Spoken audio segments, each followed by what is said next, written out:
In front of me is HOTWAV Note 15 Pro, and today I would like to show you how you can select and delete multiple photos at once. Begin by selecting Photos app and tapping on Photos or Collections at the bottom. Either way, after locating all of your pictures to get rid of,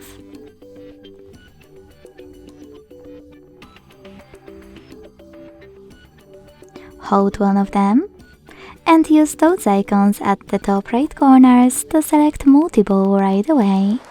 To keep some, tap on the chosen ones, and to get rid of the rest, use Delete button at the bottom of Photos section or at the top of Collections one.